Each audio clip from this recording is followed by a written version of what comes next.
하나님의 말씀입니다. 하나님의 말씀 구약 성경 아가서입니다. 아가서. 하나님의 말씀 아가서 965쪽.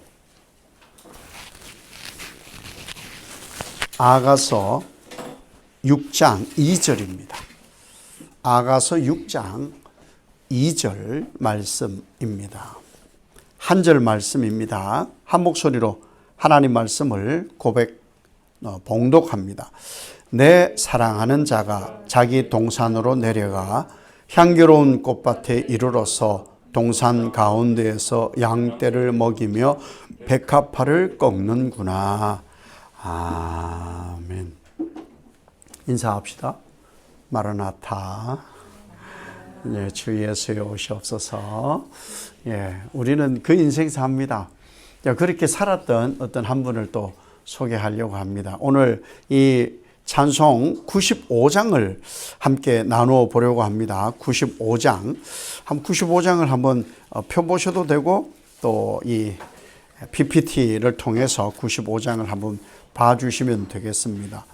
이 95장은 제이 스웨인 이렇게 되어 있는데 작사가가 조셉 스웨인이라는 분입니다. 조셉 스웨인. 이 목사님이세요. 목사님의 삶이 어떠하냐 하면은 우리가 그동안에도 찬송을 늘 어떤 한 인생에 어떤 우여곡절이 있어서 찬송시가 지어졌잖아요.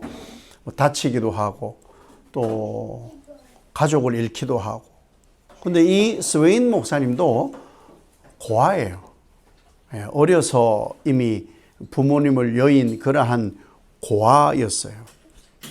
고아이니까 먹고 살 생계가 제일 먼저 걱정인 거죠. 그래서 건축 현장에 가면은 돌에다가 무엇을 이렇게 새기는 그런 조각을 해서 뭔 일을 먹고 사는 그런 일을 했어요. 그러니까 돌에다가 새겨서 먹고 사는 그런 생계를 하게 되었고, 그러다가 예수님을 만났고 세례를 받게 되었고 목사 안수를 받게 됩니다.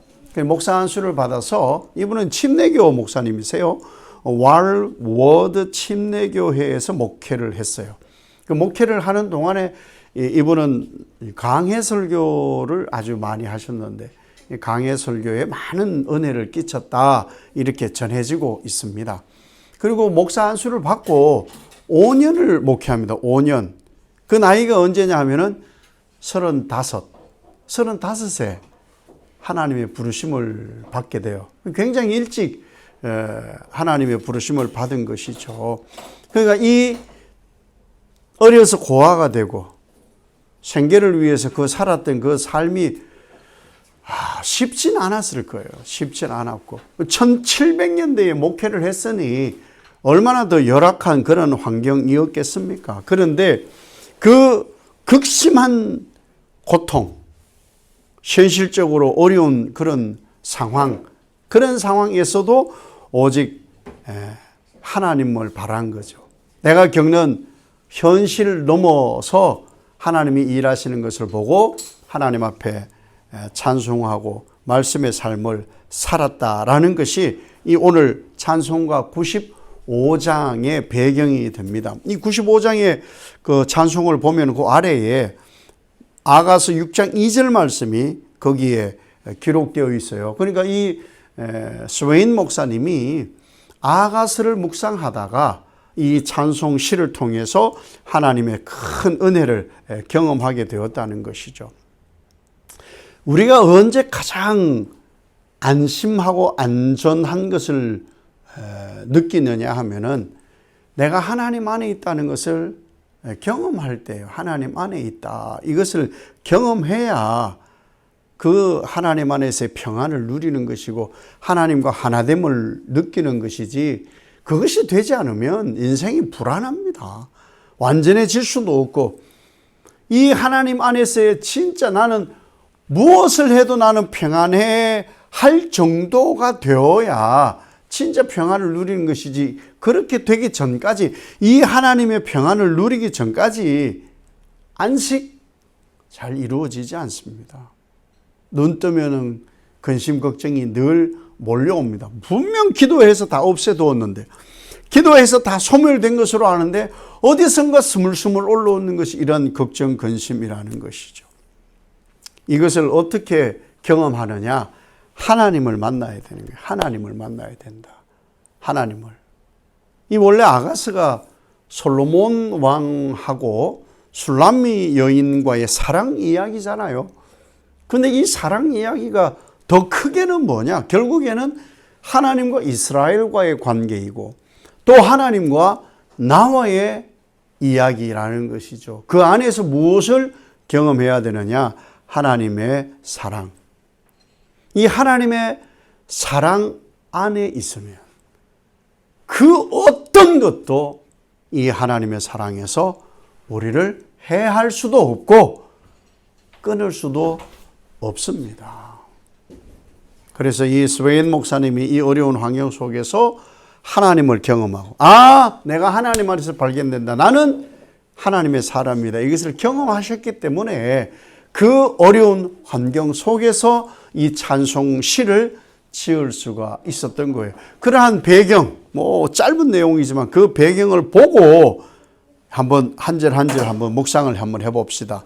1절 이렇게 가사가 되어 있어요.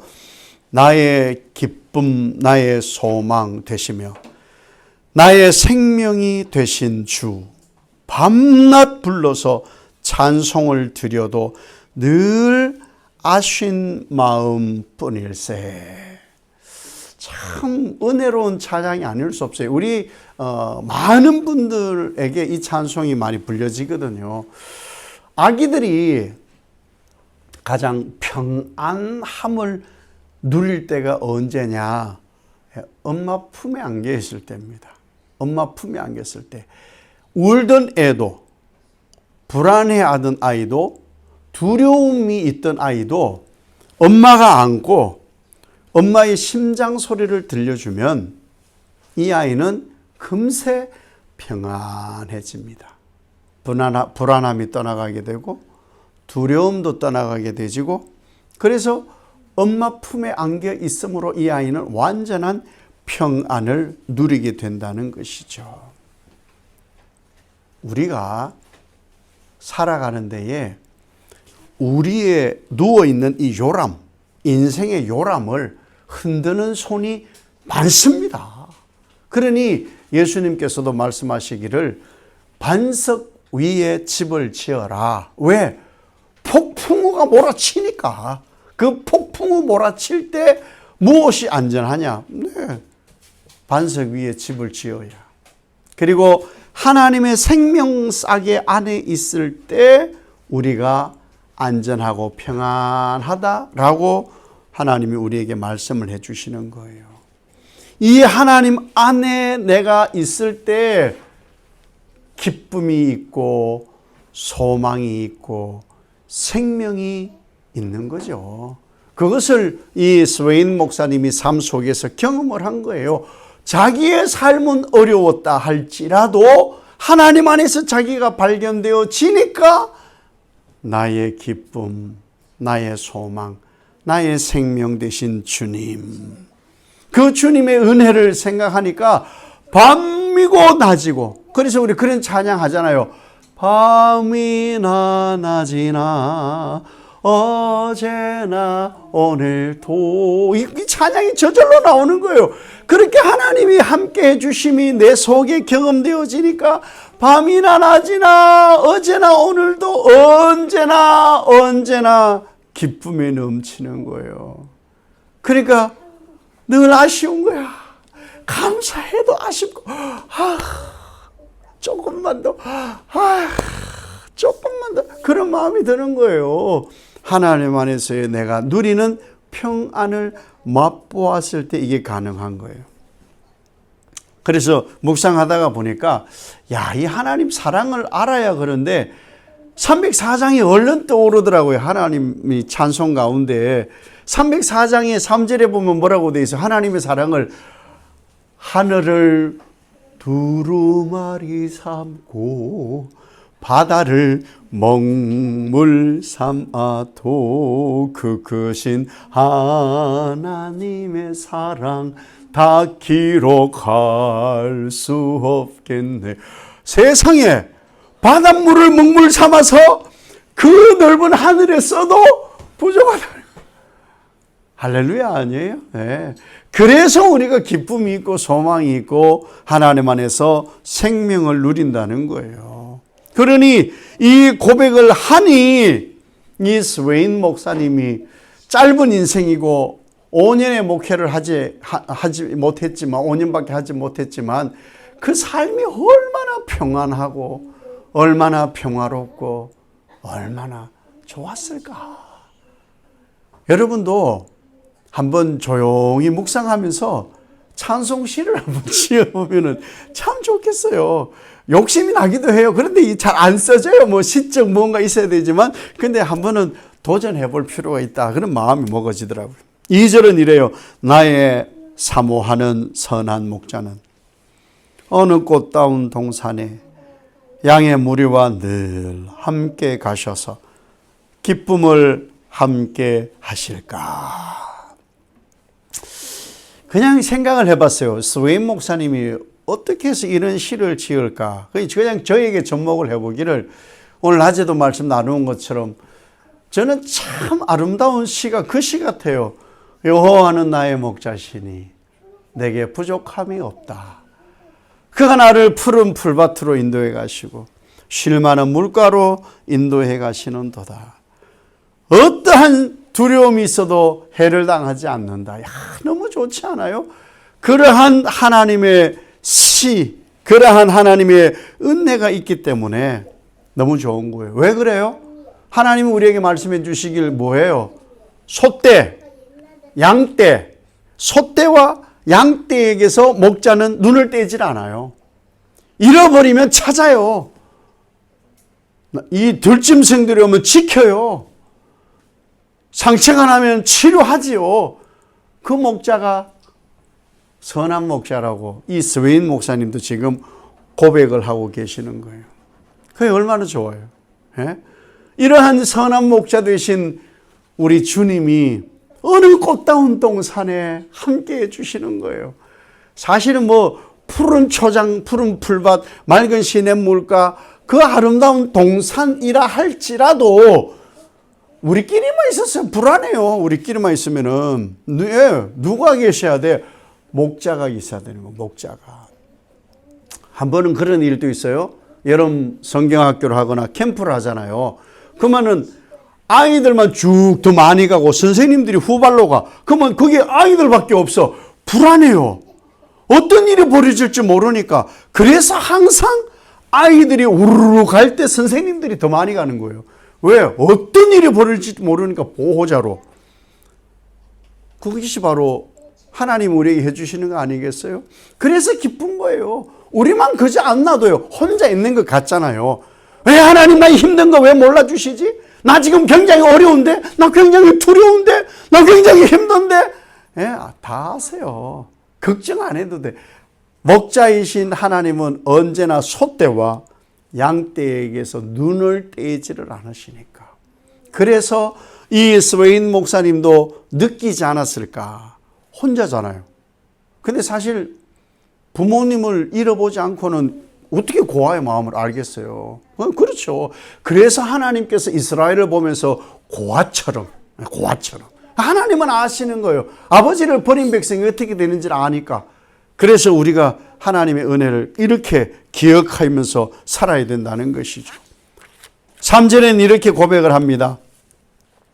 길도 없이 거친 넓은 들에서 갈 길 못 찾아 애쓰며 이리저리로 헤매는 내 모양 저 원수 조롱하도다.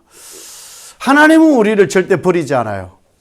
그런데 자기가 혼자 있다고 자기가 자기 길을 개척해 간다고 그래서 뭔가를 해보려고 하면 사실 그게 잘 되지를 않습니다. 잘 되지 않아요.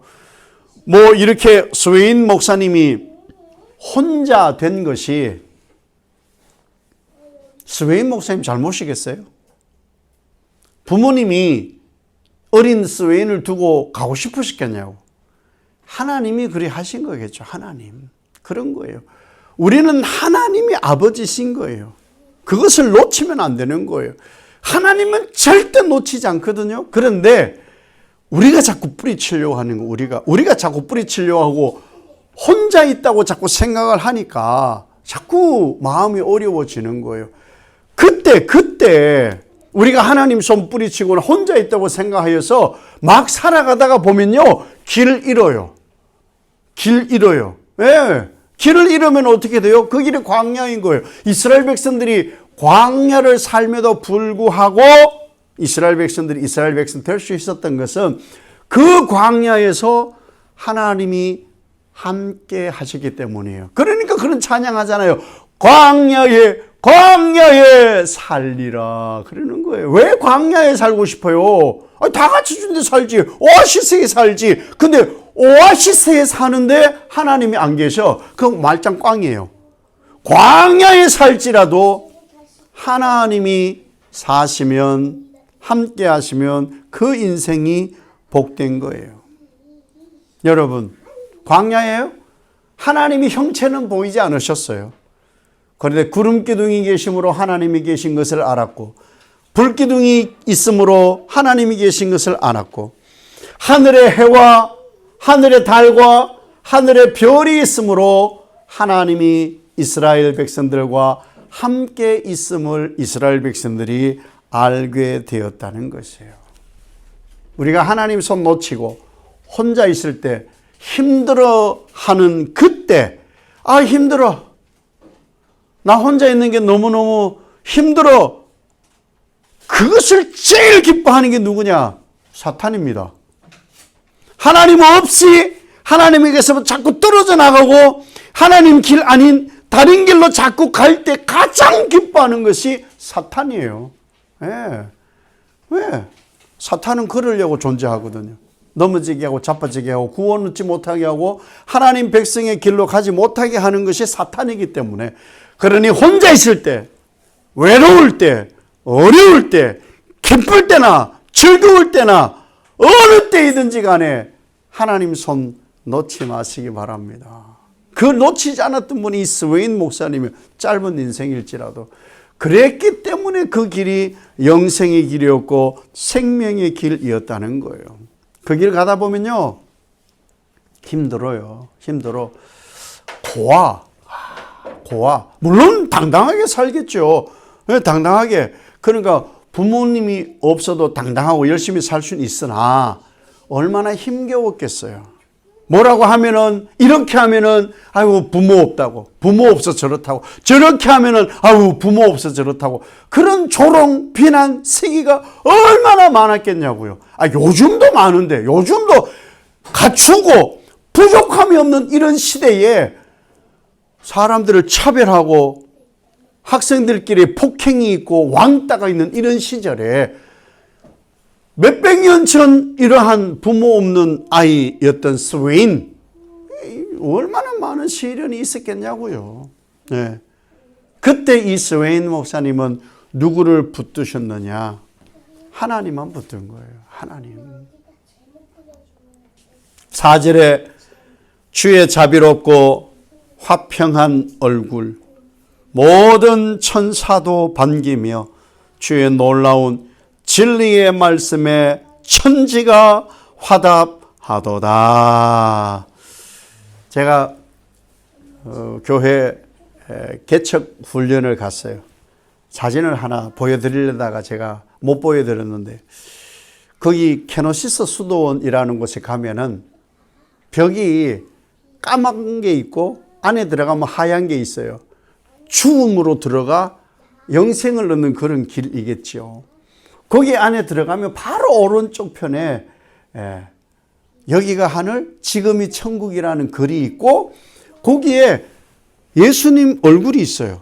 예수님의 얼굴이 있는데, 저는 뭐 여러 사진도 봤는데 그렇게 예수님이 환하게 치아를 드러내고 환하게 웃고 있는 모습을 사실 잘 본 적이 없어요. 봐도 사실은 그렇게 감흥을 못 느낄 때도 많았거든요. 근데 거기 가서는 예수님이 환하게 나를 맞아주시는 그런 느낌이 들어서 굉장히 편안했습니다.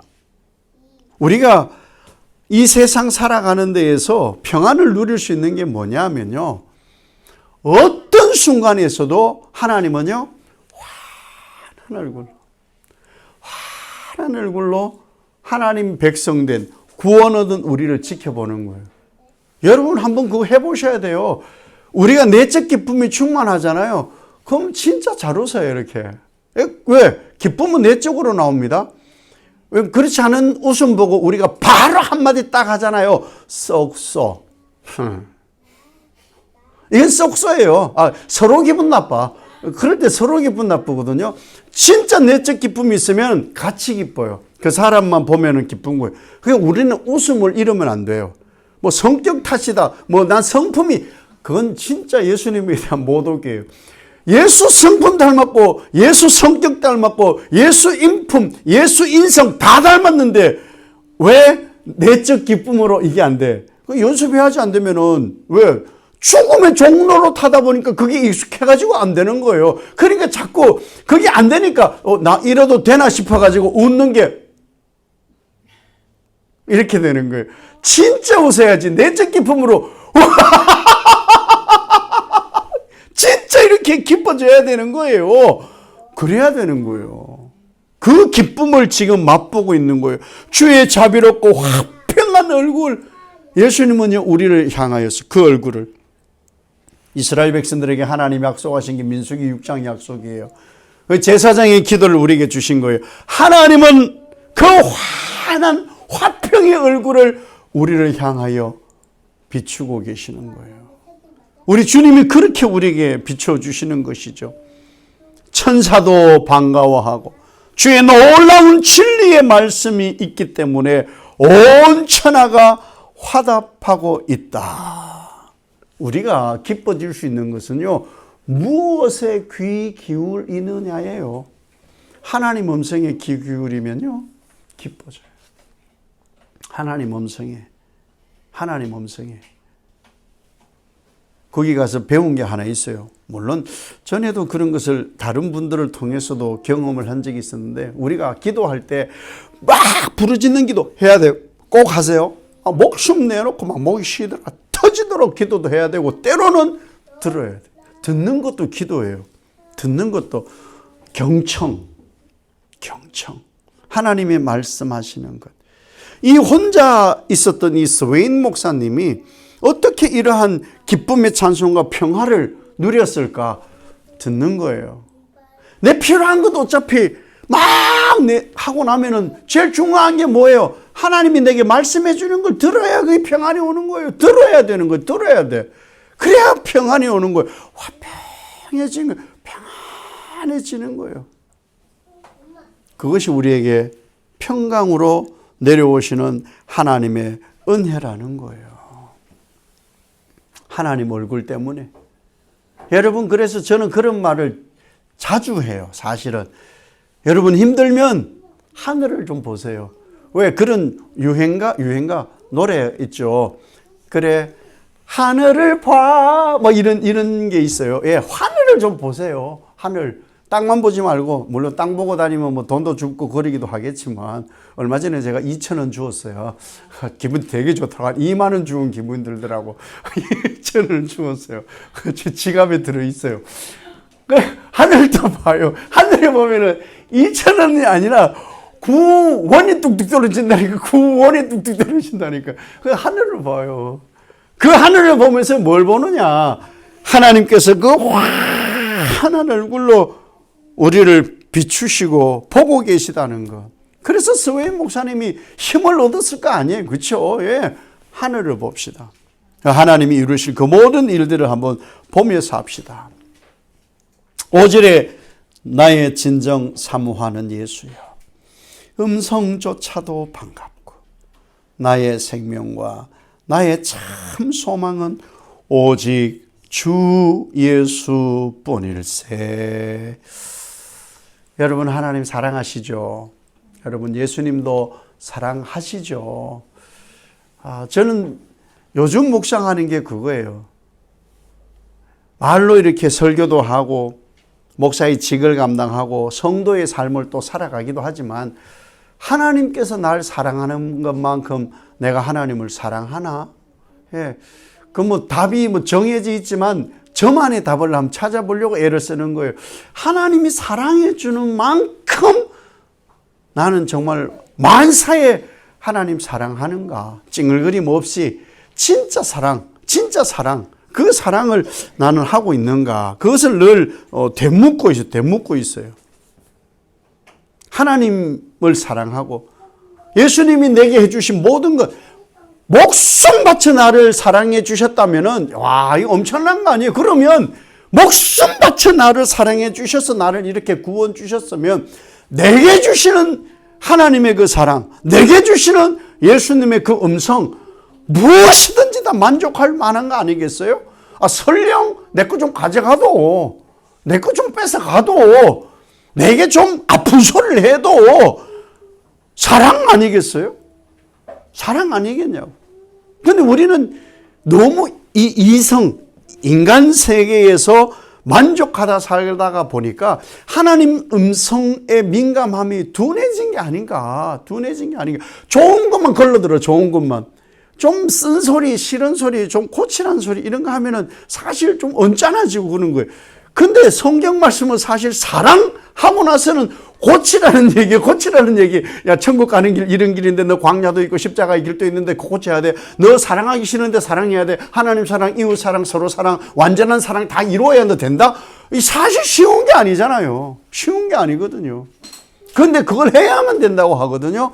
그게 완전한 사랑이라고 말하거든요. 그러니 우리가 얼마나 하나님 사랑 받아가야 되겠느냐는 것이죠. 여러분, 이 스웨인 목사님은 35세 자기가 하나님 부르심 받을 걸 어떻게 아셨겠어요? 모르죠. 예, 모르는 거예요. 그런데 그분이 살아가는 그 짧은 시간 동안에 모든 것이 예수이고 소망이고 감사라고 고백을 하는 거예요. 우리 내일 당장 하나님 불러갈지도 모르니까 한 편의 시를 씁시다.